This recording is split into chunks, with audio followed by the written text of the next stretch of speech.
mga to, no? Bali, bike check lang natin tong binuo ko 5 months ago. Bali, itong weapon animal na pang sariling gamit. Tagal na nito. Bali, ngayon lang natin bike check dahil merong nag-request eh. Bali, pakita ko sa inyo kung ano-anong sinalpak natin kay weapon animal. Bali, mga to, no? Simulan natin sa frame. Ayan, weapon animal. Size 27.5, medium size. Bali, kulay matte black siya. Na merong, ayan yung design niya, yung pinaka-brand, yung decals niya is white and gray. Animal Pro, mga katono. Naka-tapered na siya, pinaka-YouTube niya. Bali, yung headset na ginamit natin sa kanya, ayan, Mountain Peak. Bali, nilagyan natin ng ambush, weapon ambush pro na stem. Yan.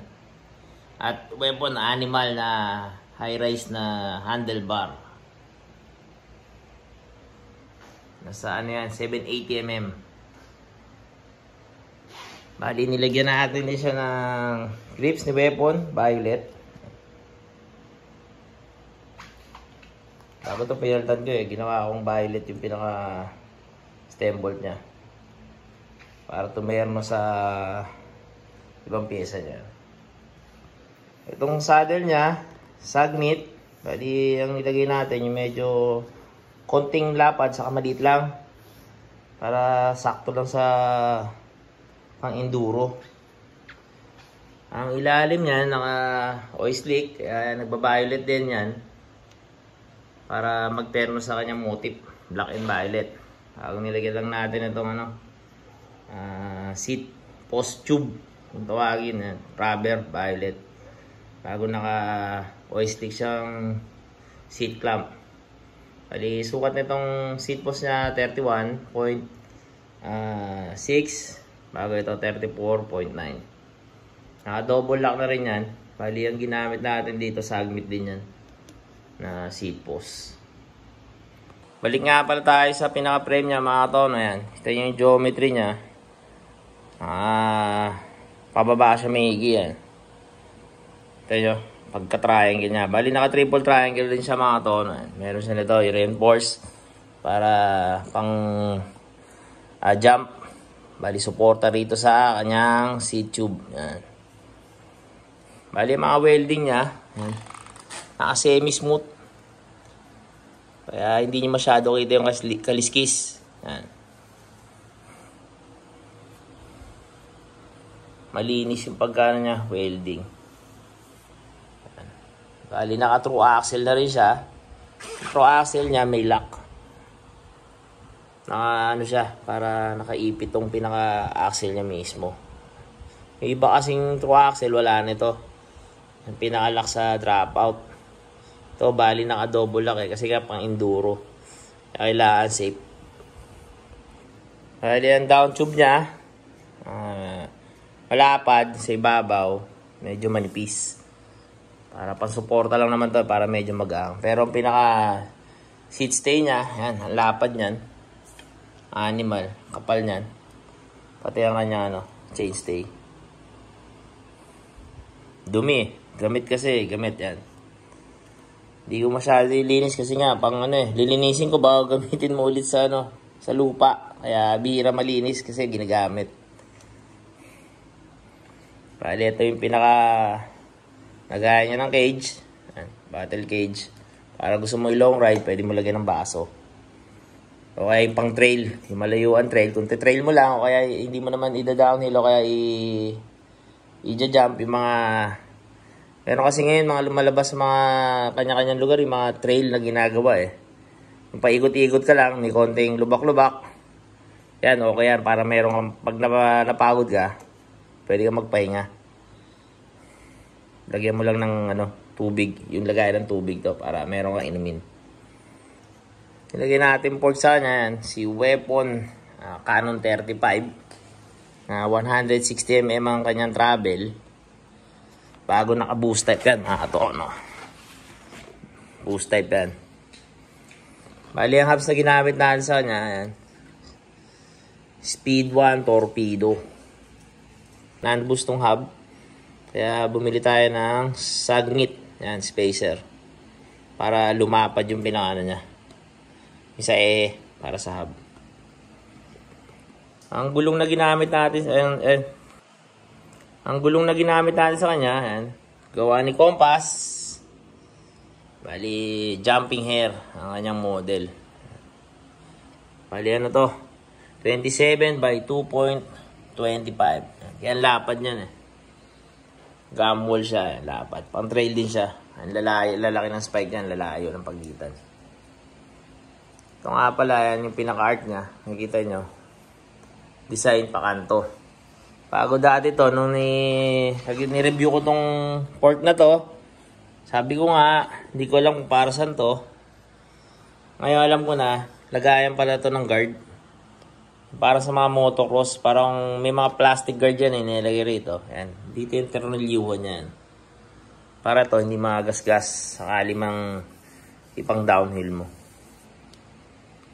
Nilagay natin sa kanyang pedal. Ayan. Bali, PVC. Nylon pedal. Ayan. Raceworks ang brand. Kulay violet din. Ayan. Terno dyan. Sa grip. Ang nilagay natin crank. Sagmit Evo 2. Kasi napormahan ako rito. Lapad kasi. Talagang bagay sa forma na to nung weapon animal kasi nga pang downhill o pang enduro. Downhill pwede na rin yung mga semi lang na hindi ganun katindi. Kaya ito nilagay natin, pinili natin tong Evo 2. Yung ano nga pala niyan, yung kabila yan, forma kasi niyan solid, diba? Pag kita nyo dito sa labas, akala nyo solid na solid, mabigat pero hindi, meron siya hollow yung loob niya, pero makapal pa rin yan. Ginawang halo lang to para nga mabawasan yung bigat. Bago to, pinaltan ko ng racework na chainring. Dalang original kasi nitong Sagmit Evo, bakal lang yung pinaka chainring. Kaya pinaltan ko ng racework na 34 teeth. Pero yung nakalagay dito kasama na stock sa Evo 2, 34 teeth din. Bago to, nilagyan ko nito ng chain guard o bash guard kasama na rin, at saka kanyang tag dito chain tensioner. Yan. Para kaya meron yan para pag nag-trail ka o kaya nag-downhill, kung bako-bako man o maraming jump, hindi bibitaw tong kadena mo dito sa chainring niya. Kaya meron ito. Nakaano siya, nakaipid ganyan. Para kahit ganong kalug ng talon mo, o yung mga lubak-lubak, hindi basa-basa matanggal yung kadena mo kasi nakaipid siya. Bagong nilagay natin RD, bali up kit ni Edison, ni Sagmit Edison. Bali may clutch din naman to, kaya matigas din. Okay na rin siya. Matigas na rin ang ang spring. Yan. Kaya okay na rin pang trail talaga. Bago pwede mo pa siyang tigasan kasi nga ito. Nga lang ang nito, yung yung switch niya, kailangan mo gamitan ng Allen wrench. Ito. Para gumalaw to, itong pinaka-indicator niya. Kasi minimum, medium, saka high. Yung pinaka-sikip ng kanyang spring para sa tension. Bali ang kasama niya yan. Bali 12 by 50 teeth. Yung pinakamaliit niya 12 teeth, bago pinakamalaki niya 50 teeth, bali 12 speed dyan. Bali yan, stock na niya, na chain YBM kasama ni Sagmit. Bali itong chain guide nga pala to, Nito ang brand. Bali yan nga, 3-in-1. May chain guide ka na, may bash guard ka, itong bash guard para nga, kung jumam ka man, sumala o may bato, hindi atamaan tong chain ring, hindi mababali yung ngipin o kaya yung kadena mo, hindi atamaan. Dahil mayroon itong plastic yan. Bash guard kung tawagin. Kaya ito nga yung tensioner. Para hindi basta-basta bumitaw yung kadena mo sa pinaka-chain ring. Nilagyan natin ng rotor, floating rotor ni Sagmit dyan. Bali, oil slick yung pinaka-loob niya. Nagba-violet din. Saka yung pinakalabas niya, silver. Bago yung rotor bolt niya, ginawa ko ng violet eh. Para tumernor sa kanyang mga abubot. Kaya pati joystick din, pinaka bolt ng hydro niya. Yung hydro nga pala na naka quad piston, and weapon force 3.0. Tama ba? Yan. Yan, naka 4 piston niya, nakasulat. Bali, to? Weapon force 3.0. Quad piston. Ito yung pinaka-master niya, yung lever. Bali, alloy na rin to eh. Alloy lahat. Yan.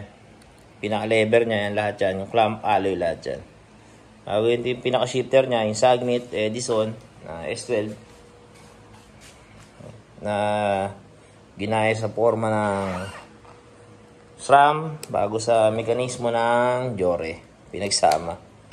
Pwedeng yung pinaka kung magbabawas ka ng cambio, patulak. Yan. Yung downshift. Bago pag magdadagdag ka ng cambio, upshift para tumuli na yan. Pwedeng hila, pwedeng patulak.